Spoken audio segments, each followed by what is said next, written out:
अस्सलाम वालेकुम नाज़रीन, उम्मीद करती हूँ आप खैरियत से होंगे और दुआ करती हूँ कि अल्लाह ताला की बेबहा रहमतें नाजिल हों आप सब पर। नाज़रीन मोहतरम, इल्मे फ़ल्कियात में ब्लैक होल का नाम आप सब ने सुना होगा। आज की मेरी वीडियो इसी हवाले से है। मुअज़्ज़िज़ नाज़रीन, फ़ल्कियात में बहुत सी चीज़ें ऐसी हैं जो इंसान को मुतजस्सिस बना देती हैं, लेकिन कई लोग ब्लैक होल्स के बारे में सुनकर बहुत ज़्यादा हैरान हो जाते हैं।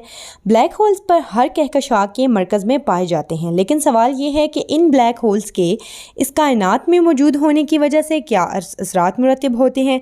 आखिर ये ब्लैक होल पुरसरारियत से भरे हुए क्यों हैं। ब्लैक होल के गिर्द कहकशां में मौजूद तमाम सितारे गर्दिश कर रहे होते हैं। हमारी अपनी कहकशां जिसका नाम मिल्की वे है के मरकज़ में हमारे सूरज से तकरीबन 10 लाख गुना बड़ा ब्लैक होल मौजूद है, जिसे फ़ल्कियाती इस्तिलाह में सुपर मैसिव ब्लैक होल कहा जाता है। इसके गिर्द तकरीबन 23 करोड़ सितारे गर्दिश कर रहे हैं, जिनमें से एक हमारा सूरज भी है। अगरचे ये सूरज है, ताहम दरहकीकत ये सितारा ही है, मगर ब्लैक होल के पास इतनी ताकत कहाँ से आ जाती है? क्या ये भी किसी दूसरी चीज़ से एनर्जी हासिल करता है? दर हकीकत ब्लैक होल्स कायनात की सबसे छुपी हुई चीज़ों में से एक हैं, जिनको ढूंढना नहायत मुश्किल है। आज हम इनके बारे में बहुत कुछ जानते हुए भी कम ही मालूमात रखते हैं। ब्लैक होल की मिसाल कुछ इस तरह है कि अगर आप इस निज़ाम शमसी के सूरज को एक फुटबॉल में कैद कर दें तो ये सूरज ब्लैक होल बन जाएगा। आइंस्टाइन के नज़रिया इजाफियत के मुताबिक किसी भी चीज़ की कशिश शकल इसमें मौजूद मादे और इसकी कसाफत पर मुनहसर होती है। किसी भी चीज़ की कसाफत इसमें मौजूद मादे की मिकदार को इसके हुजम पर तकसीम करके निकाली जा सकती है। मंदरजा बाला मिसाल में सूरज जिसका कुतर तकरीबन 6 करोड़ किलोमीटर है को फुटबॉल जिसका कुतर तकरीबन 1 फुट होता है के हुजम में कैद करने के बाद इसकी कसाफत में इजाफा हो जाएगा। इस हालत में सूरज की कशिश इस कदर ज़्यादा हो जाएगी कि ये रोशनी को भी निकलने नहीं देगा, जिसके बाद सूरज रोशनी की अदम मौजूदगी की वजह से स्याह नज़र आएगा और इसे ब्लैक होल कहा जाएगा। अब सवाल ये पैदा होता है कि अगर ब्लैक होल रोशनी तक को सूरज निकलने नहीं देता तो इसके गिर्द गर्दिश करते हुए करोड़ों सितारे इससे कैसे महफूज हैं।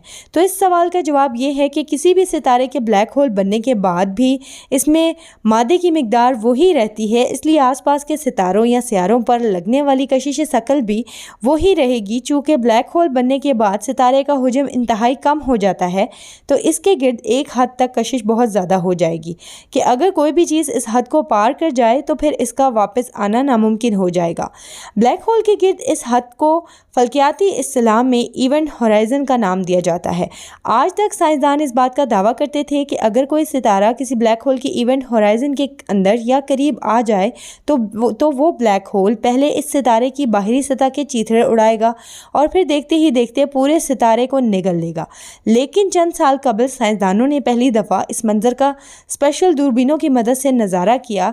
ये नज़ारा 15 करोड़ नूरी साल दूर दो मुतज़ादिम कहकशाओं के जोड़े जिसका नाम अर्ब 299 है में देखा गया, जबकि एक सितारा जो हमारे सूरज से तकरीबन 2 करोड़ गुना बड़ा है एक ब्लैक होल के करीब आते ही बिखर गया। इस सितारे का बहुत सा हिस्सा ब्लैक होल ने निगल लिया, लेकिन कुछ ज़रात आसपास बिखर गए। इवेंट होराइज़न के पास कशिश की वजह से शदीद दबाव और रगड़ पैदा होती है, जिससे मादा ताकतवर एक्स रेज़ और काबिल मुशाहिदा रोशनी खारिज करता है, जो कि अब साइंसदानों ने देखी हैं।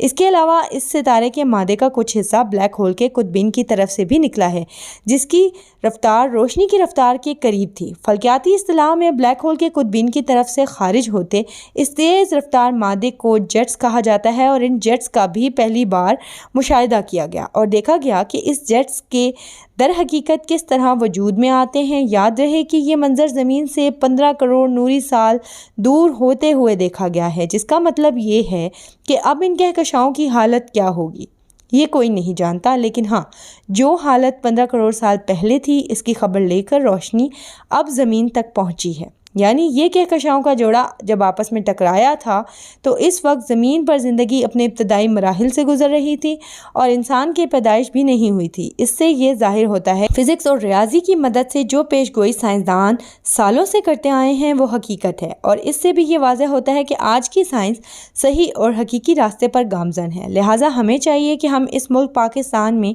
साइंस की तालीम हासिल करें ताकि दुनिया पाकिस्तान और इसकी दरियाफ़तों को भी इसी तरह शौक़ से पढ़े जिस جس طرح لوگ امریکہ اور یورپ کو دیکھتے ہیں۔ امید کرتی ہوں ناظرین میری آج کی ویڈیو آپ کو بہت پسند آئے گی، اور بھی بہت زیادہ انفارمیٹو ویڈیوز دیکھنے کے لیے میرے چینل کو لائک کریں، شیئر کریں، سبسکرائب کریں۔